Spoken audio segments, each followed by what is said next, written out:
50 জন লোক আছে, এক ভাই সমস্যা হোক, দেখেন আজকের পরে কেউ সমস্যা হলে তুমি যে কিরে এই ভাই না আমার লোক, আমার সংগঠনের লোক। এই সংগঠনটা হচ্ছে আমাদের অধিকার নিয়ে কাজ করা। বাংলাদেশে যদি একটা মসজিদ যদি সংগঠন থাকে, একটা রিক্সাওয়ালার যদি সংগঠন থাকে, পুলিশ যদি সংগঠন থাকে, তাহলে আমরা কেন শিক্ষিত লোকের সংগঠন থাকবে না কেন? আমরা মরে গেলে আমরা কোথায় যাব? আমাদেরও তো যাওয়ার জায়গা আছে। আজকে আমি এই সংগঠনে আছি, আমি এই সংগঠনের জন্য আপনারা কি করবেন না করবেন জানি না। আমি মনিরুল ছোট্ট একটা মানুষ, এই সংগঠনের জন্য যা করা লাগবে তাই করব।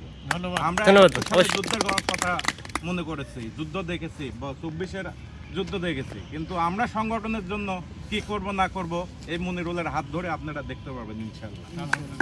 আর আমাদের এখানে রংপুর জেলার যে দায়িত্ব আছে, আমাদের টুটুল ভাই, আমাদের রাকিব ভাই, এদের সঙ্গে খুব অল্প দিন আমার পরিচয়, খুব অল্প দিন। এই অল্প দিনের মধ্যে আমি এদের সঙ্গে কথা বলে বুঝেছি এরা অত্যন্ত পরিশ্রমী, এই সংগঠনকে এগিয়ে নিয়ে যাওয়ার জন্য অনেক কাজ করবে। তো এই সংগঠনে যত সময় কম, আমার কথা আরো অনেক ছিল, কিন্তু আমি কথা দীর্ঘায়ু করব না। গ্রুপে সবাই আমার নাম্বার আছে, যদি কারোর কোনো প্রয়োজন হয়, যে কোনো